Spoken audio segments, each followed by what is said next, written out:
Саламатсыздарбы, урматтуу биздин көрүүчүлөр. Биз азыр бүгүн Бакыт Ордосу үй бүлөлүк багуулуктарды чыңдоо борборунда Акимжан Эргешев, Акимжан Ажы Эргешев менен турабыз. Азыркы кезде ушул социалдык тармактарда өтө бир талкууга алынып аткан бир видео бар экен. Ошол видеону сизге көрсөтүп, анан ошол сиздин өзүңүздүн оюңузду угалы деп келдик элек. Бул видеодо ушул Казакстанда болуп тур. Бирок мен ойлойм, Кыргызда деле баягы болуп калышы мүмкүн, Казакстан деле бизден жак алыс эмес да. Анан ошондон мына бул кайненеси менен келини.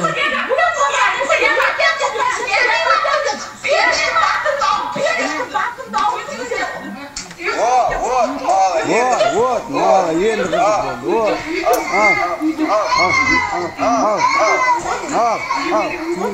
Geçti. Бул кайненеси ошол Geçti. келинеге мушташып аткан видео экен. Билесизби, биз келин деп караганда эле кээ бирде кайсы бир деңгээлде кол көтөргөнгө деле боло бере турган бир киши катары элестетип алганбыз. Үстөмдүк кылсак болот, же болбосо кыйкыра берсек деле болот, ура берсек деле болот. Ал бизде тилекке каршы мындан узак эмес аралык өттү. Ошол келинге кол көтөргөндүктөн ал келин өзүн жоготуп, анын натыйжасында өлүп калган деле катталды бизде. Же болбосо ошондой кайра басым жасай бергенден асынып алган учурлар дагы болду. Бирок мен биринчи көңүл бурулган жерим бул жерде келин менен кайнене болгон мезгилде эч качан келин эгерде ошол мезгилде биринчи болуп кол көтөрсө дагы келин катачылык келинде болуп калып кетиш керек болчу да. Эч качан ага жооп кылып кайненени ыргаш керек эле, кол көтөрбөш керек эле. Экинчиден мен байкап турган кейиштүү жери келин жап-жаш болуп турат. Ана жакта бир баласы отурат, ошондой жаш, бирок кайненесине жок дегенде анын улуулук ордун. Бул биринчиден. Экинчиден кайненеси. Үчүнчүдөн ошонун үйүндө. Төртүнчүдөн мен айтам, тартып аткан киши ким? Тартып аткан киши анын күйөөсүбү, же чоочун киши тартып калышы мүмкүн эмес деп ойлойм бул жерде. Же кайнатасы, же күйөөсү, же кайнатасы, же күйөөсү. Же кайнагасы болушу. Ошондой болушу мүмкүн. Бирок ошол мезгилде, ошол бүгүнкү күндө биз билесизби, үй бүлө институту эмне менен алсыдат дегенде үй бүлө кайсы бир жерде бир эле устуну кеткен жок. Үй бүлөнүн бардык устуну кетти. Ал деген сөз үйдөгү эң чоң ата, андан кийин эне, андан кийин бала, андан кийин келин, андан кийин баарысынын өзүнүн орду, анын функциясы бар. Бул нерселерди биз алсыздагандыгынан биз мындай натыйжаларды көрүп атабыз. Тилекке каршы мен ойлойм, бул Кыргызстанда жок эмес. Кыргызстанда бар болгону алар камерага түшпөй калды. Ал бүгүнкү күндө кыргыз үй бүлөсүндөгү бар көйгөйлөрдүн дагы биринде көрүнүшү ушул. Биз ойлойбуз дайым эле үйдөгү зомбулук кайдан деп. Үйдөгү зомбулук мына ушундан келет. Ошондуктан мен бул видеого мындай комментарий айтмакмын. Бүгүнкү күндө биз өзүбүзгө таандык болгон баалуулуктарга кайтып келбесек, биз мындан дагы оорурагын, мындан дагы татаалырагын алдыбыздан жооп турабыз.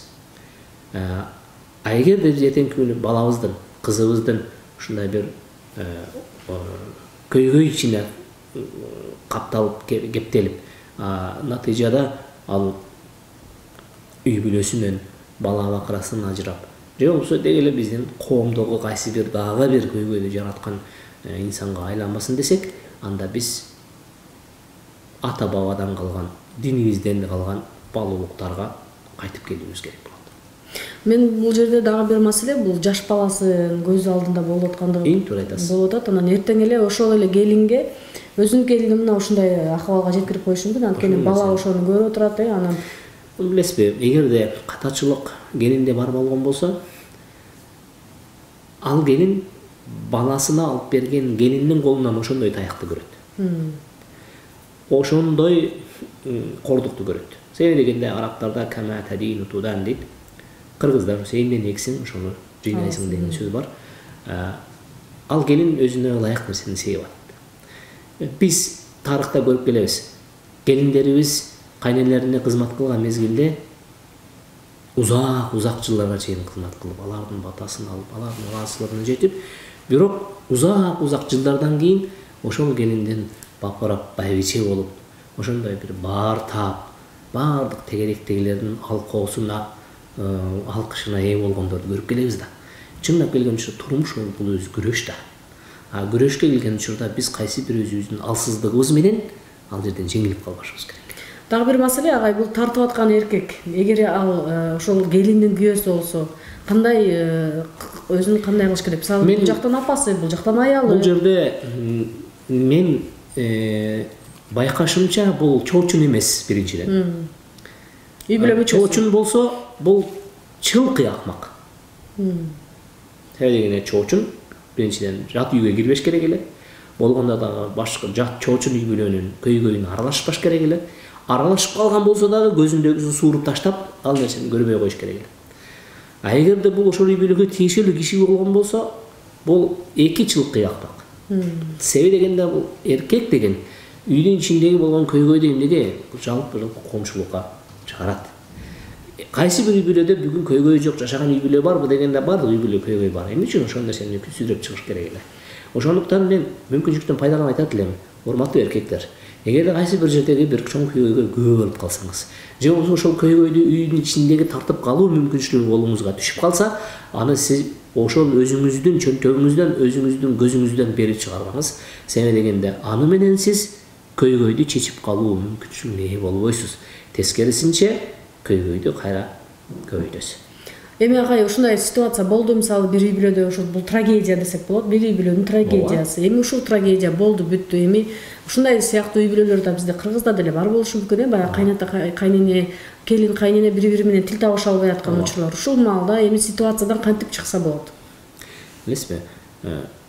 Көйгөй бул бар нерсе. Биз менен чогуу жашайт. Көйгөй жаралган мезгилде көйгөйдү эң алгач анын от алып кетүүсүнө шарт түзбөш керек. Биринчи кадам. Көйгөй чыкты, макул бул сүйдөндү дейлик. Же болсо бул үн көтөрдү. Жада калса биринчиси келип кол көтөрдү.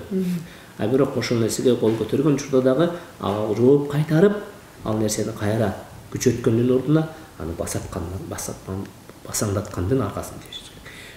Пайгамбар саллаллаху алейхи вассалам силердин араңардагы эң күчтүү билесиңерби ким деген? Ал билеги күчтүү эмес, алдына келген жыгып салган.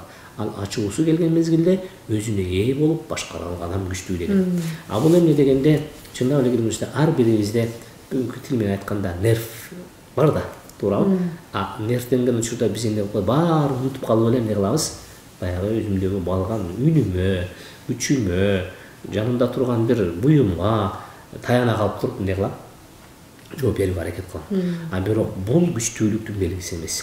Күчтүүлүктүн белгиси ошол ачуу келген мезгилде пайгамбар саллаллаху алейхи вассалам ас-сабру фи садматил ула деп коет. Эң оор көзүрмем келет. Бир эле. Ошол мезгилде ээлик кылса ким? Ал көйгөйдү жеңе алат. Биз эмне кылабыз? Багынып берип коебуз башынан эле. Багынып бергенибиздин кандай көрүнүшү бар? Багынып бергенибиз кыйкырабыз, бакырабыз, анын эскисин эстетебиз. Өтүп кеткен 5 жылдык нерсени сүдүрөп келебиз. Анан кийин эптеп эле өзүмдү актагандын аркасын издеп, аны көөлөп келем.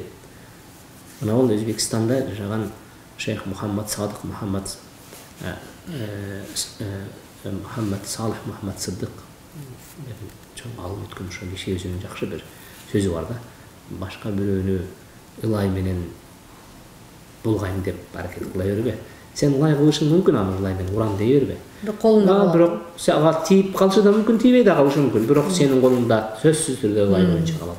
Ошондуктан башка бирөөнү айыптагандан мурда же башка бирөөгө айып оодаргандан мурда ошол жердеги көйгөйдүн батыраак же болбосо көп от албай бүтүп калгандыгын биз эмне кылышыбыз керек, чарасын көрүшүбүз керек. Андан кийинкисине ар бир маселенин өзүнүн кадамы бар. Көйгөйдү айталык чоң кичинеби ал адамдын башына өтүп келген көйгөй. Болгону аны чечүүнүн жолун билиш керек. Чоң рахмат, мен ойлойм жакшы комментарий болду окшойт.